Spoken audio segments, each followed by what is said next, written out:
Hello guys, how are you? I'm Hardeep Singh. Welcome back to your own YouTube channel. IELTS updates and recent exams. For more updates related to recent IELTS exam writing test topics, listening, reading, practice test, and speaking, you got guesswork. Please guys participate in everyday listening and reading practice test to achieve your desired band score in your actual IELTS exam. Please hit the like and subscribe button. Press the bell icon for the upcoming notifications. Don't forget like, subscribe and share my YouTube channel and my Facebook page, IELTS updates and recent exams. Part 1. You will hear a conversation between two women as one of the women buys a bus pass. First you have some time to look at questions 1 to 5.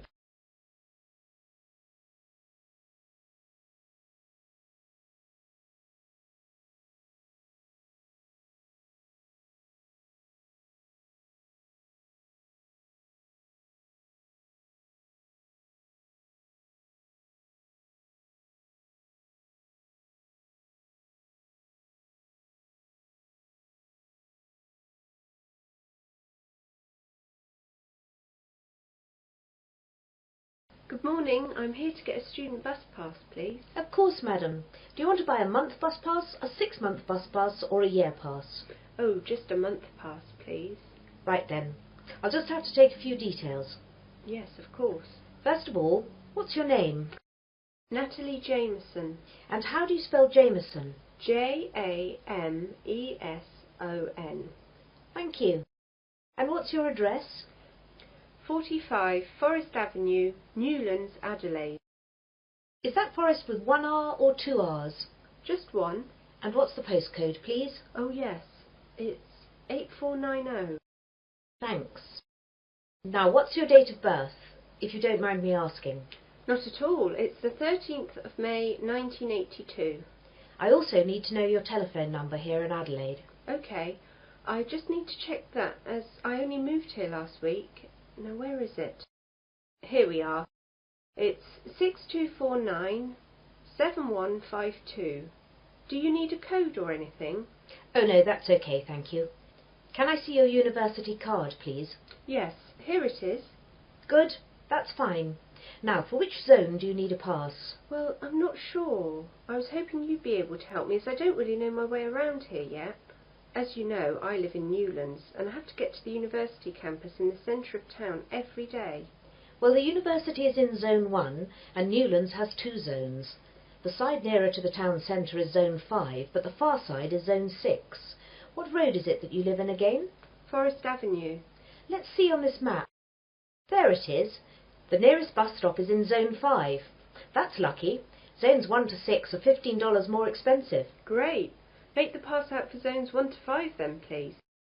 Before the conversation continues, you have some time to look at questions 6 to 10.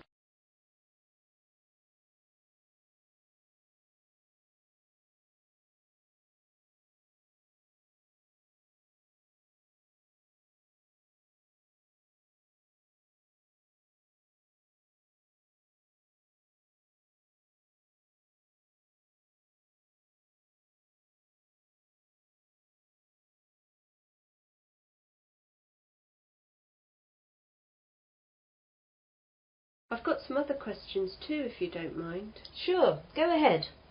Well, this weekend my friend and I aren't doing anything, so we thought we'd take a trip out of town and visit somewhere new. Does the bus service run any trips like that? Yes, we've got a selection of trips. I'll tell you about some of them. Thanks. Right. The first one goes up to McDonald Nature Park. The bus leaves at 8 o'clock and takes about 2 hours to get there and leaves for the return at 4:30 in the afternoon. Once there, you can walk around the nature trails. It's really nice and the McDonald River runs through there and that's really beautiful, so take a camera with you. Then there's the Pearl Bay trip. The bus leaves at 9 AM and goes up the coast to Pearl Bay. How far is that? It's an hour away. Once there, you can walk along the cliffs up to Rocky Point, which has a famous view up the coast. Or you can just lie on the beach and swim. Don't forget to take your swimming gear and a towel. The water's pretty safe there and there are always lifeguards. The bus arrives back in Adelaide at 5 PM. That sounds nice. What else? Well, there's the Huron Gold Mine. It's just a half-day trip, leaving here at 9:30 AM and arriving back at 2 PM. It only takes half an hour to get there, which is good. It's an old worked-out mine that has changed into a sort of museum. They have all the old equipment, and a guide takes you round some of the tunnels and shows you some of the techniques they used to use. You might even find some gold they missed. Yeah, I could do with that. It's pretty interesting, but the mines can be quite cold, so take a sweater. So how do those three sound? Quite interesting. I really like the idea of going up the coast and spending a day on the beach, but my friend Karen will like the idea of the nature park. I better wait and check out with her what she wants to do before booking. No problem at all. You just need to pop in sometime during the week and we'll make the booking. Thanks very much. You've been very helpful. No problem. See you later. That is the end of part 1. You now have half a minute to check your answers.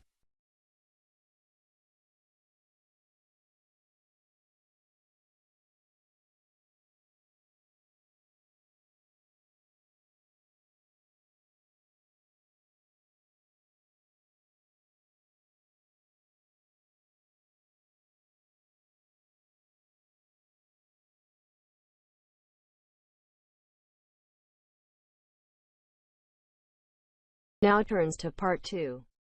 You will hear a radio presenter interviewing a man about the Sydney Harbour Bridge. First, you have some time to look at questions 11 to 16.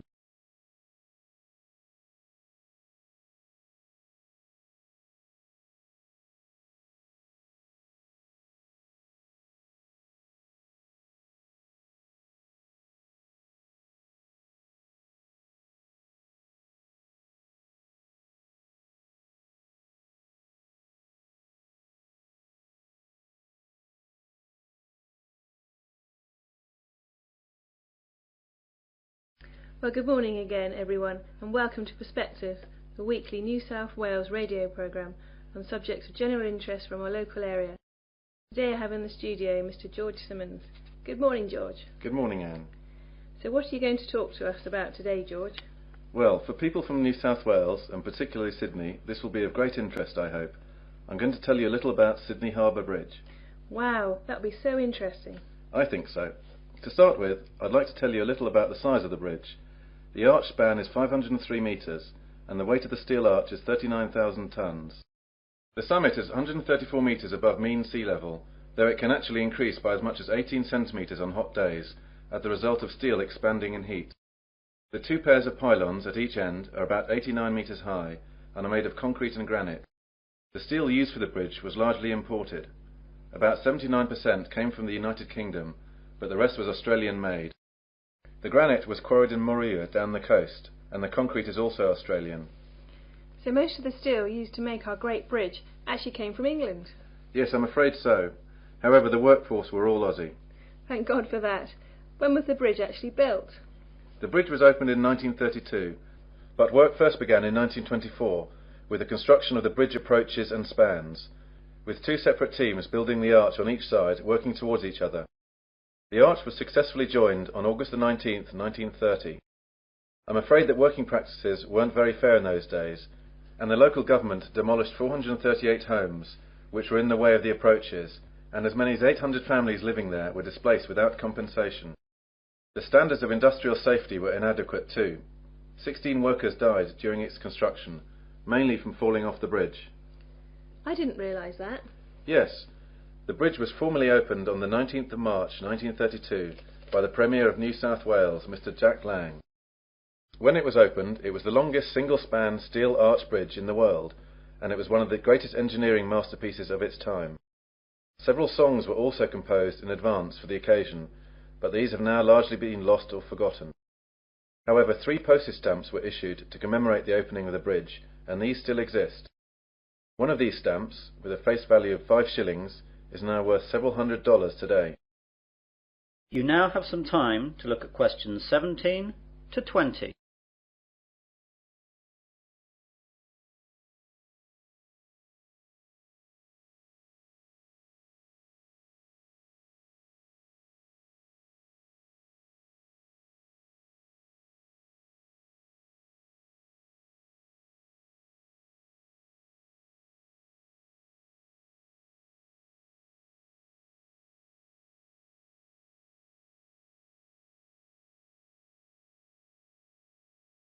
So that's the history of the bridge.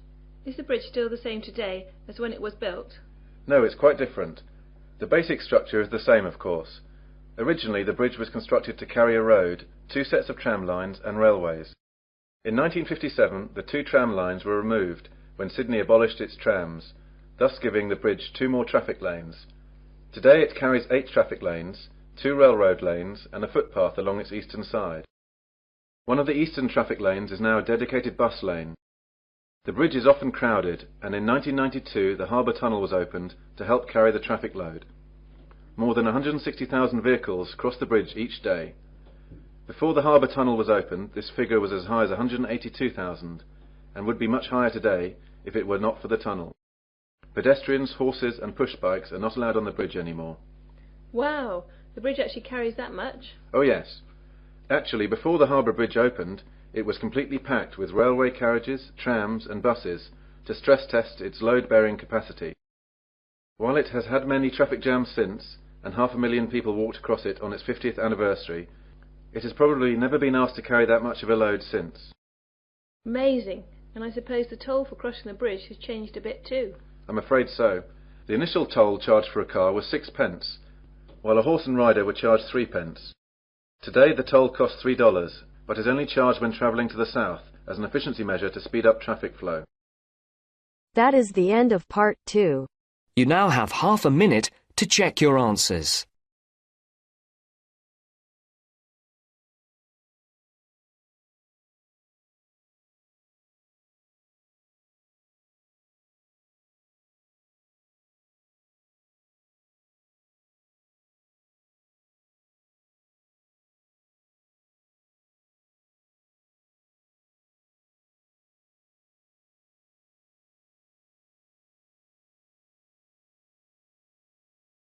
Now turns to part 3. You will hear a tutor and his student called Helen discussing the anthropology project she is researching. First, you have some time to look at questions 21 to 24.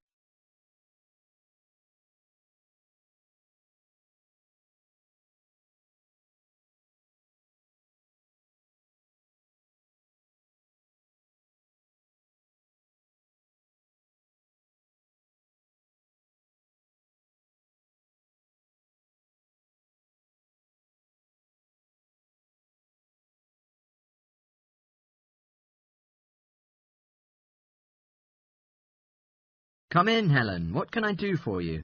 Well, I'm doing research for the anthropology project, and I was hoping to ask for some help for a few details. Sure. I remember you opted for Pacific tapa cloth as the topic, didn't you? What did you figure out so far? Well, I was going to introduce my project by stating that tapa cloth is fibre made from bark, just the outer layer of the trees, which are particularly universal among the Pacific Islands, but not exclusive to them. Actually, people in other parts of the world have also produced high-quality cloth from bark. But what sets Pacific tapa apart is the incredibly varied role it plays in this region. Nice! So what about raw materials that are used in the production? Well, tapa cloth is made from many species of trees. In the Pacific, the paper mulberry tree is most common, but it doesn't thrive in all conditions. In fact, it wasn't discovered in the islands at first, but was carried in canoes by the first migrants. Tapa is also made from the breadfruit tree, which is a more convenient way, because its fruit is the staple food. The paper mulberry tree is only grown for tapa-making mills. Yes, that's right. Then how about the Maori people here in New Zealand? Well, at present, the Maori don't produce tapa. Yeah, but I suggest you should take it into account. We know that when Maori migrated here from other Pacific islands, they were ready to produce tapa because they took the paper mulberry tree with them. The thing was, after they'd been in New Zealand a bit, they found the flax plant is superior to tapa because it makes stronger fabric. By the time Europeans arrived in the 18th century, Maori were producing all their fabric from flax rather than the tapa, and had been for some time. OK, so in terms of the production process itself, first the inner bark is beaten with a wooden hammer to soften the fibres. Then the various pieces are glued together using adhesive paste made from the aloe root tuber, which is the only way to fabricate large pieces of cloth, because bark strings are too fine to be woven together, and stitch isn't strong enough. Before you hear the rest of the talk, you have some time to look at questions 25 to 30.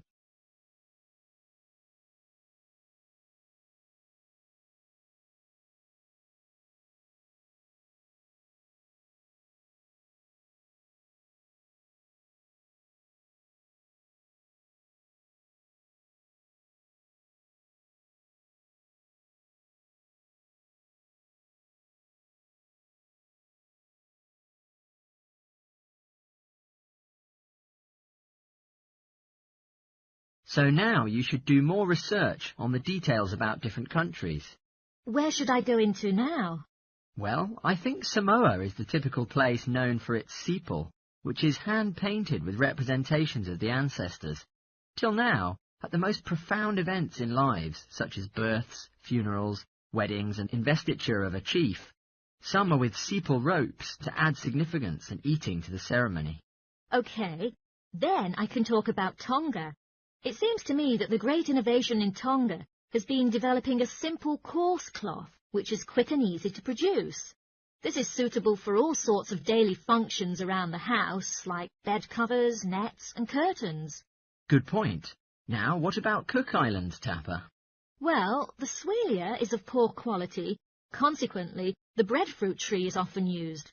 One type of thick cloth, called tekoda, was wrapped around the poles and used to make the entrances to places of worship, and therefore was highly regarded in local culture. You might mention Fiji as well, which is interesting, because tapa was actually used as currency there. Fijians used to sail between the islands and exchange tapa for other commodities, like canoes or pigs. I know that in Tahiti, the tapa cloth is regarded differently, because the patterns are in colour, which is considered more valuable than the usual patterns. You're right about the Tahitians using coloured pigments, but they aren't more valuable. The colours are only decoration.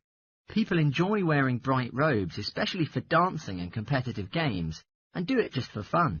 Oh, I'll take a note of that. Well, the last place I was going to mention was Tikopia. Even today it's a common place to see wearing clothes made of tapa cloth. And on many of the other islands, the tapa only come out on special occasions. But here, you see people working in the gardens wearing tapa. Sounds promising, Helen. I'll look forward to the presentation of your project. That is the end of part 3. You now have half a minute to check your answers.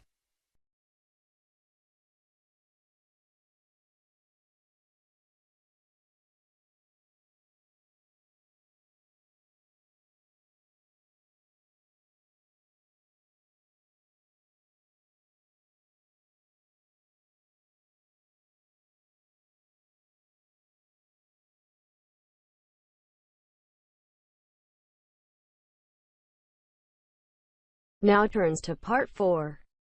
You will hear a biology freshman at a university presenting his research findings on the survival strategies used by butterflies. First, you have some time to look at questions 31 to 40.